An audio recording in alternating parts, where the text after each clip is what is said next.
একটা ক্যাডবেরি আর জল খেয়ে হল্ট।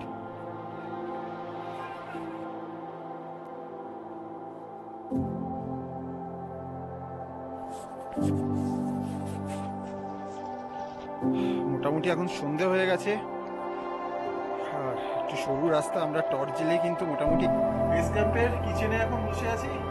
আর লিটারালি ঘর থেকে মানে বুঝতে পারিনি। বন্ধুরা, থাম্বনেল আর ক্যাপশন থেকে আপনারা বুঝতেই পারছেন যে আমরা যাচ্ছি পঞ্চচল্লী বেস ক্যাম্পে। আর আমাদের এই অভিযান কিন্তু আগের এপিসোড থেকেই শুরু হয়েছে। যারা মিস করে গেছেন তাদের জন্য আই বাটন আর ডেসক্রিপশন বক্সে লিংক দেওয়া রইল। আজকে আমরা আপনাদের সঙ্গে শেয়ার করতে চলেছি দুকতু থেকে বেস ক্যাম্প অবধি ট্রেকিং আর বেস ক্যাম্পে থাকার অভিজ্ঞতা। যদি এই ভিডিওটা আপনার ভালো লাগে তাহলে অবশ্যই একটা লাইক করে দেবেন আর সাবস্ক্রাইব করতে কিন্তু ভুলবেন না। কাছে দূরের বিভিন্ন রকম ভ্রমণ অভিজ্ঞতা আমরা তুলে ধরি আমাদের এই চ্যানেলে। বেস ক্যাম্পের দিকে যাচ্ছি, পুরো সাদা।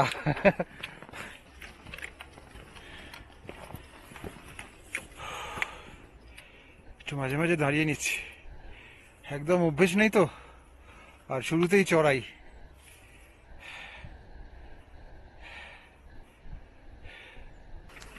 সামনে একটু বেশি চড়াই। ও আমাদের গাইড করে নিয়ে যাচ্ছে।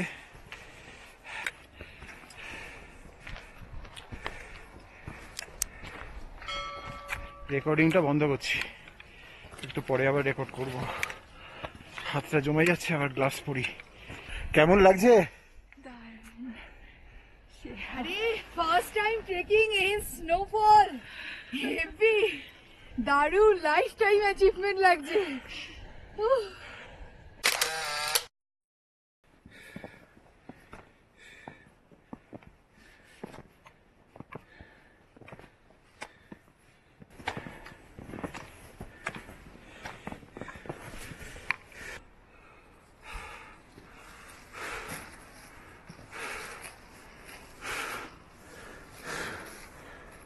খুব আস্তে আস্তে যেতে হচ্ছে, অক্সিজেন কম, স্নোফল হচ্ছে, অক্সিজেনটা আরেকটু কমে গেছে, যার জন্য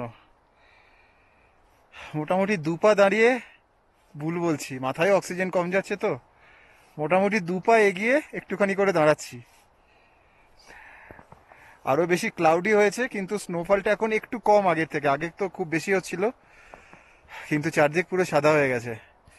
আর যারা এই দেখে মনে করছেন যে আমি এদের দুজনকে হয়তো এইসব জিনিসে জোর করে আনি, শুধু আপনাদের জন্য একবার ওদের দিকে ঘুরিয়ে দিচ্ছি।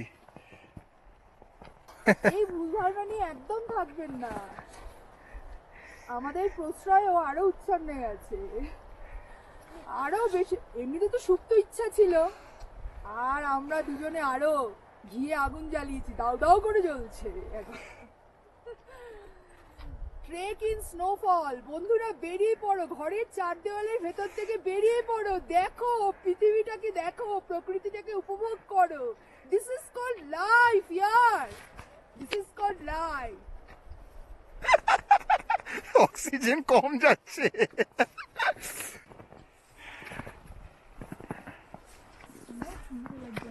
স্টপ।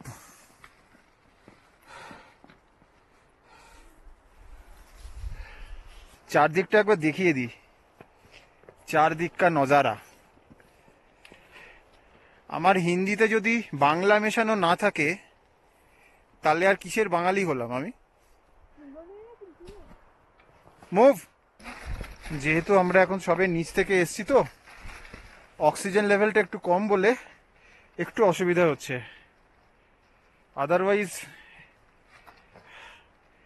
আমরা যদি এখানে এসে দুকতুতে ধরো এক রাত্রি থেকে এখানে উঠতাম তাহলে একটুখানি অ্যাকাস্টমড হয়ে যেতাম,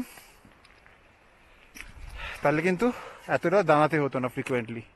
এই যে এখানে বোর্ড লাগানো আছে, এখান থেকে 1.5 কিলোমিটার হচ্ছে পঞ্চচল্লী বেস ক্যাম্প। এই সবে যেহেতু বরফ পড়েছে এগুলোতে কিন্তু পা আটকে যায়, এগুলো অতটা স্লিপারি নয়।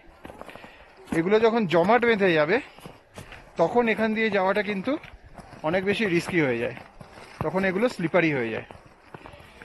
আর যারা এদিকে আসবেন আমি তাদেরকে 200% সাজেস্ট করব, সঙ্গে একটা ট্রেকিং স্টিক রাখবেন আর ট্রেকিং শু মাস্ট। ভুল জায়গা এখান দিয়ে আগে লাঠিটা প্রেস কর, তারপরে ঠিক আছে। রাস্তাটা একটু যেহেতু সরু বলে একটু সাবধানে যাচ্ছি আর কি। ছোট ছোট স্টেপ, একদম ছোট্ট ছোট্ট স্টেপ।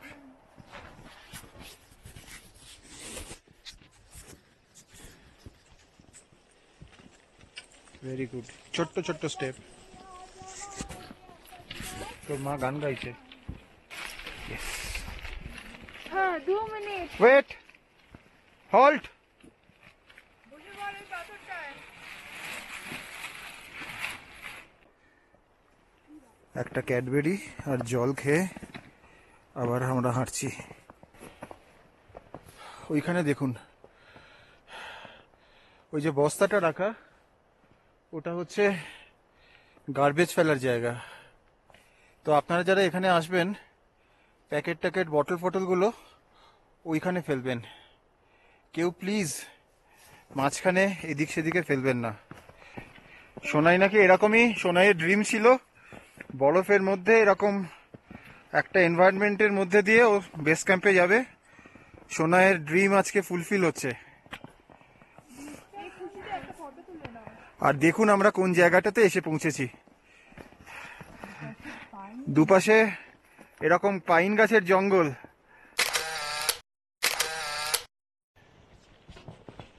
যত যাচ্ছি জঙ্গল তত ঘন হচ্ছে।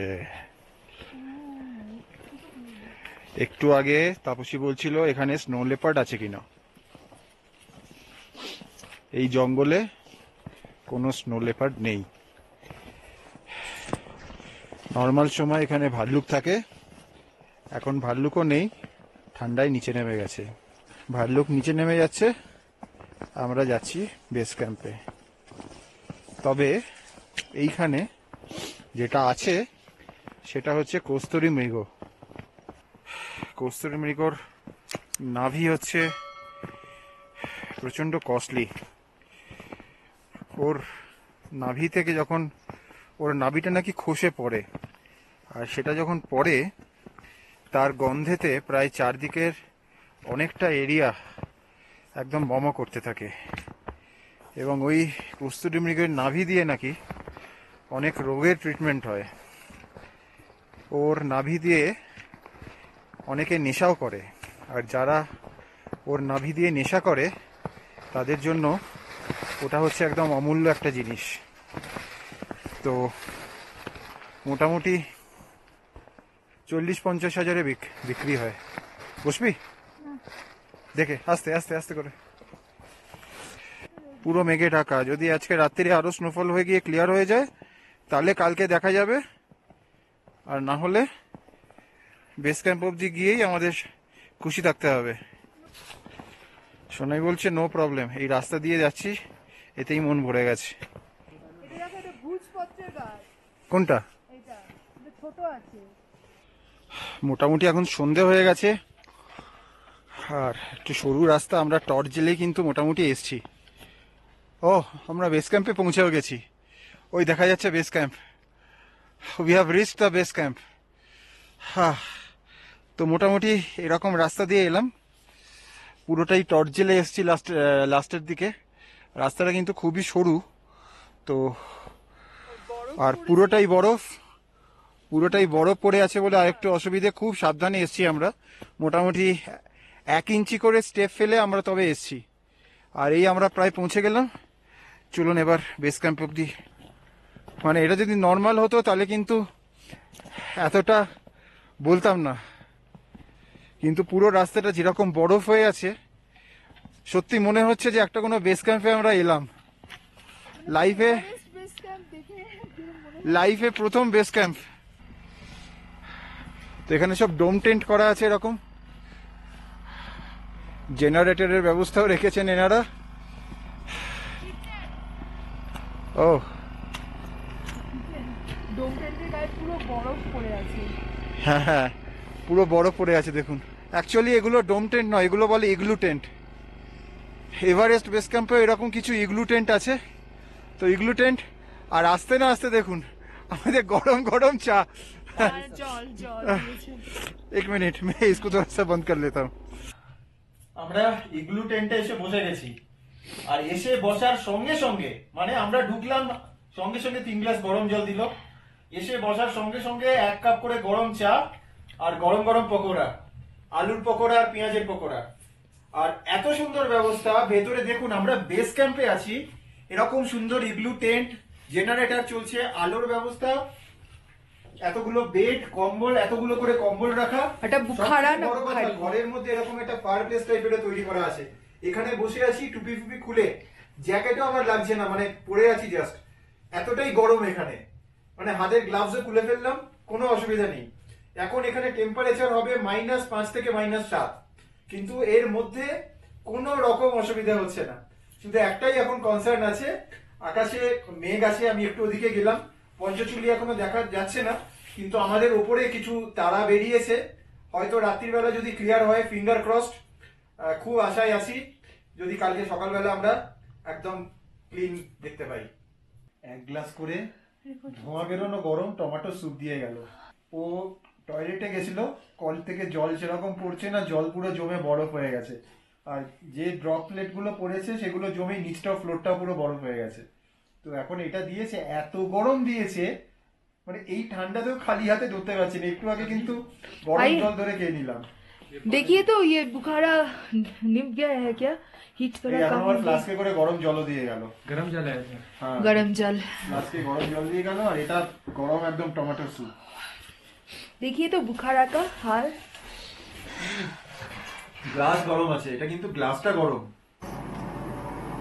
বেস ক্যাম্পের কিচেনে এখন বসে আছি, আর লিটারালি ঘর থেকে মানে বুঝতে পারিনি আমাদের যে যেখানে ছিলাম ইগলু টেন্ট থেকে, কারণ ভেতরে যেহেতু বুখারা চলছে মানে বেশ গরম, এখানে লিটারালি এসে বুঝতে পারছি কি ঠান্ডা বাইরে। আর আমাদের ডিনারে এখন আমরা কাচি রুটি, এগ কারি, এখানে একটা ভাজি আছে, ডাল, পাঁপড়, আর ওখানে গুড় আছে। খুব টেস্টি খাবার বানিয়েছে, দারুণ সুন্দর।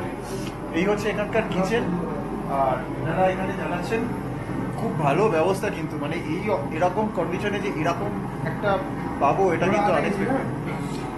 আর খাবার দিয়েছে একদম ধোঁয়া ওটা খাবার ছিল, এর মধ্যে ঠান্ডা হয়ে গেছে। তো আজকের ভিডিওটা আমি এখানেই শেষ করছি, কারণ খেয়েটে আমরা গিয়ে সোজা কম্বলের নিচে 2-3টে করে কম্বল দিতে হবে, বুখারাও চলবে। আর নেক্সট ব্লগ কাল সকালে আবার দেখা হবে। টাটা আজকের মতো। আজকে এ পর্যন্তই। আর বেস ক্যাম্প থেকে পরদিন সকালে কি কি দেখলাম সেগুলো নিয়ে আসবো পরের ব্লগে। আর তার সাথে আমরা শেয়ার করব এই ট্রেকের ব্যাপারে কিছু গুরুত্বপূর্ণ এবং অত্যাবশ্যকীয় তথ্য। দেখতে থাকুন বাকিটা আমাদের সঙ্গে। রোড এবং আমরা সঙ্গে, আপনারা রাস্তায় আছি, রাস্তায় থাকবো।